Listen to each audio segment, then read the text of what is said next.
9. This is our review of Game 41 of the 2020-21 Chicago Blackhawks season. Tonight, the Blackhawks fell to the Dallas Stars by a score of 5-1. But before we get to the review, if you could do me a really big favor and hit that like button down below and subscribe to the channel if you have not done so already. Helps us a lot with the algorithm on YouTube. You have no idea how important subs and likes are on this platform, unless maybe you are a YouTuber yourself and you are well aware. But please do that for us. And also, please hit that notifications bell so you are well aware of when we upload every video. So we will come to you. You don't have to come to us. Our upload times are a little erratic. So please hit that notifications bell. And if you so choose, leave a comment down below. Let us know your thoughts on tonight's game. And with that, I'll get straight into the review. Joe, as he mentioned on the last review, is out on vacation, and you can probably tell I'm sick. That's why there was not a review of the previous game on Tuesday. Um, and yeah, so I'm going to try to get through this game as best as I can. The allergies and changing of the seasons are not helping me. So um, bear with me as I try to get through this. So with this game, um, you know, look, turnovers galore. Once again, been a story all season. Zadorov with a bad turnover.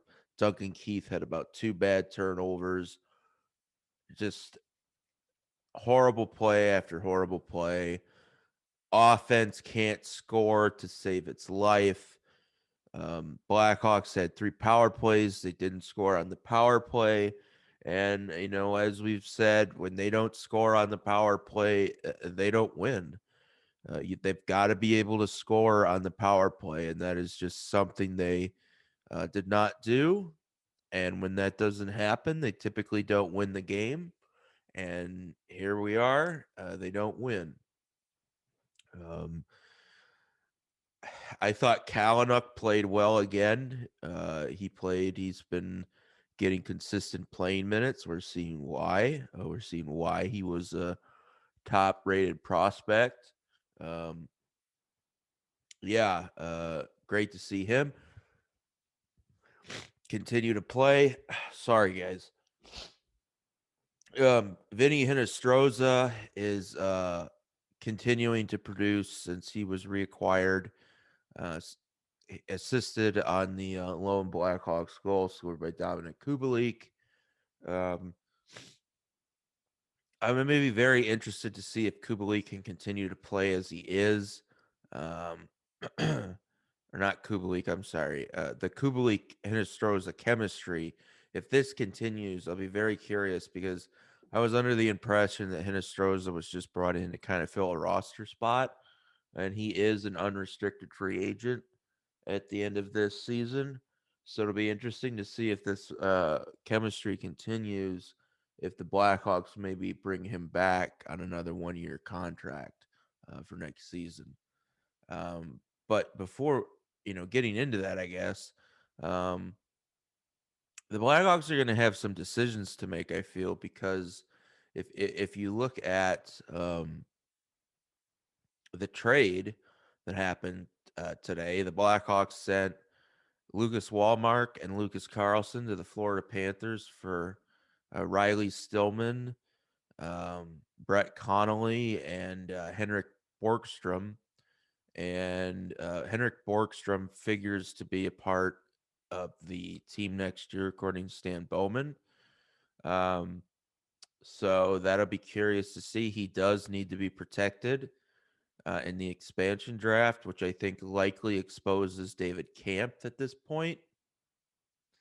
Because I don't see any way that the Blackhawks leave Alex Nylander or Brandon Hagel or now Henrik Borgstrom exposed in the draft. So David Camp would seem like he would be exposed at this point. um, so that'd be interesting. It's been highly speculated the Blackhawks are going to bring Lucas Reichel over, and it's getting a lot of heat now that Max Shalunov might come over from the KHL. Scott Powers is whipping boy. So by the time you figure Nylander, Shalunov, Reichel, and Borgstrom, that's a lot of roster spots, and Yanmark is only one spot that's in the current lineup. And then if you figure maybe they move Carpenter, which I wouldn't be, too terribly sad with, that would open up another. So you get two of those four in there. But still, like I don't with if Hinostroza stays and maybe Kurashev gets bumped, I don't know. Um, maybe they move Suter, maybe they move Kubalik. I don't know. They're gonna have decisions to make.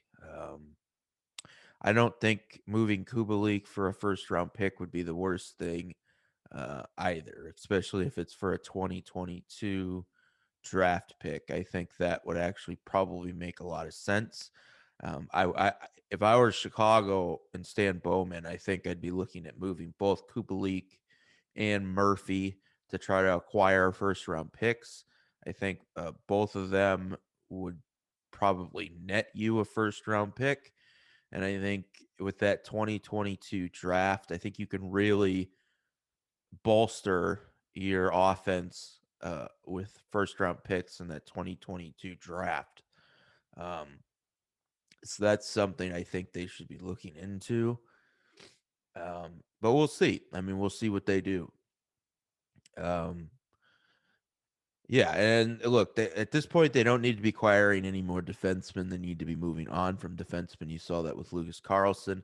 That also helps them, uh, as I tweeted out with the expansion draft.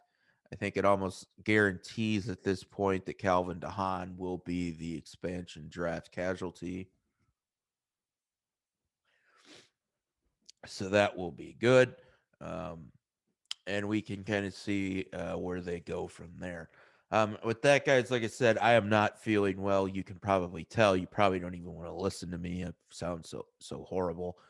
So I'm gonna wrap this up. This is gonna be an uncharacteristically short review, but I feel like crap. I don't feel like really doing much more of this, and there's really not much to say about the game. Blackhawks lose 5-1, turnover after turnover by their defense, uh, and their offense can't score. They didn't, that's been the story of the last 6 weeks. Defense gets worn down. Defense makes stupid mistakes. Offense doesn't score. That's been the problem, and the one constant I think has been the goaltending, which is kind of hilarious, but um, that's the way it's been. So, um, Blackhawks are going to be in Columbus on Saturday. We will see how they do there. But with that, everybody, again, I apologize that we didn't do the review for Tuesday. And I apologize that this is a rather short review, but I am not feeling well. And I do not have Joe here with me to kind of, you know, carry me a little bit here. So he will be back relatively soon. And hopefully I get to feeling better. But with that, everybody, please stay safe, stay healthy. Um, Try to get everything done that you can in terms of getting the vaccine and stuff so we can get back to normal. Um, and yeah, and take care of your friends and your loved ones. So that's the most important thing going on right now, more than even these Blackhawks reviews. So, um, Yeah, take care of everybody, and we will be back with you on Saturday. I promise. Reviewing the Blue Jackets and the Blackhawks. But until then, everybody, let's go Hawks and stay safe.